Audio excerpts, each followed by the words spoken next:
DC compound machine terminal त्याच्या जोड्या ओळखणे आणि ते टेस्ट करणे.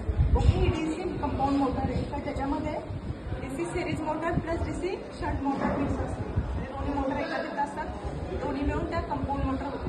आता हे कंपाऊंड मोटरचे ते स्पेसिफिकेशन दिलेले आहेत सगळ्यांनी बघायचं. डीसी कंपाऊंड मोटर 2.5 किलोवॅटची आहे, त्याची 1500 RPM ला फिरते. त्याचे होल्स दिलेले 220 होल्ट, टाईप दिलेली SPDT सिंगल पोल. आणि आज त्याच्यामध्ये आपल्याला टर्मिनल फाईंड करायचे. जे 6 टर्मिनल आलेले त्याच्यावर ओळखायचे का डीसी टर्मिनल कुठला आहे, शंट कुठला आहे आणि आर्मेचर कुठला आहे.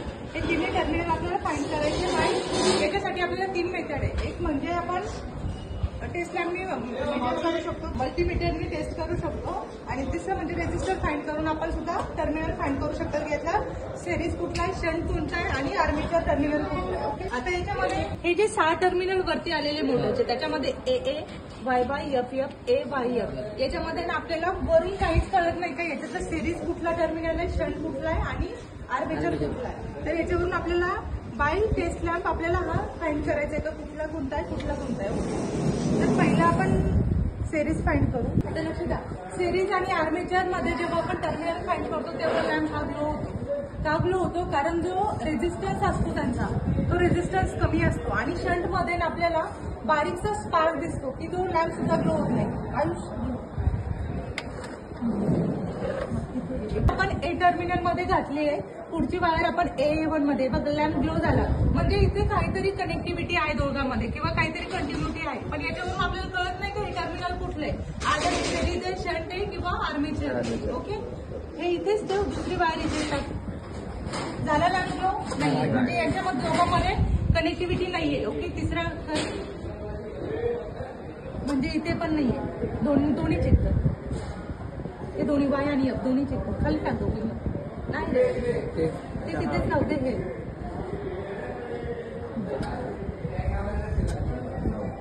नाही म्हणजे याच्यावरून आपल्याला काय कळलं की जेव्हा ह्या दोन्हीमध्येच आपण जेव्हा वायर हे केल्या त्यावेळेस लॅम्प ग्लो झाला म्हणजे दोन्हीमध्ये काहीतरी कंटिन्युटी. ओके, याच्यावरून आता हे टर्मिनल इथे टाक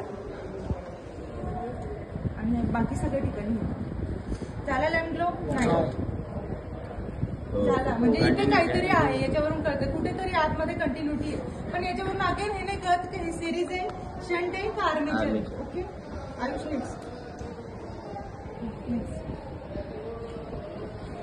A वर झालं म्हणजे इथे दोघांमध्ये आपल्याला 2 टर्मिनल पहिले फाईंड झाले A वर आणि नंतर झालं Y. Okay okay, next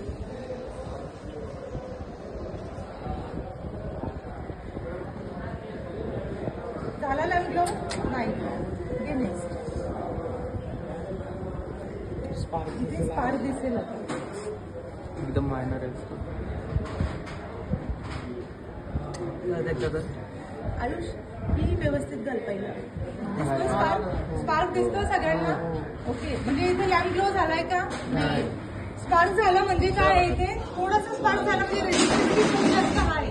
resistor जास्त असल्यामुळे लॅम्प ग्लो नाही झाला. म्हणजे थोडक्यात F आणि F किंवा या दोन्ही टर्मिनलमध्ये पण काहीतरी कंटिन्युटी आहे. याच्यावरून हे कळतं का हे टर्मिनल आपलं शंट आहे. ओके, आता आपण तिन्ही याच्यामध्ये घालून बघितले, तिन्ही थोड्या कम्पेअर केल्या तर त्याच्यामध्ये आपल्याला एक कळलं की पहिल्या 2 लॅम्प ग्लो झाला, दुसरा 2 लॅम्प ग्लो झाला, तिसऱ्या याच्यामध्ये लॅम्प ग्लो नाही झाला. पण पहिल्या याच्यावरून तर हा कळला की हा शंट फील्ड आहे म्हणजे शंट फील्डचं टर्मिनल आहे ते. पण पहिल्या 2 मध्ये कळलं नाही की सिरीजचं कुठलं आणि आर्मेचरचं कुठलं.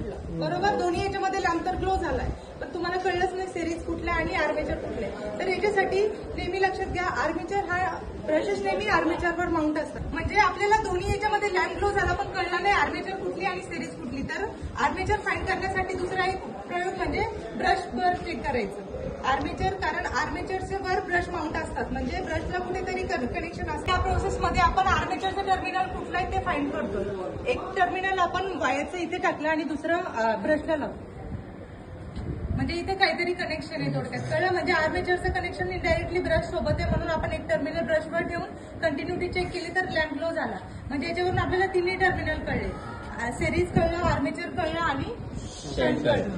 ओके.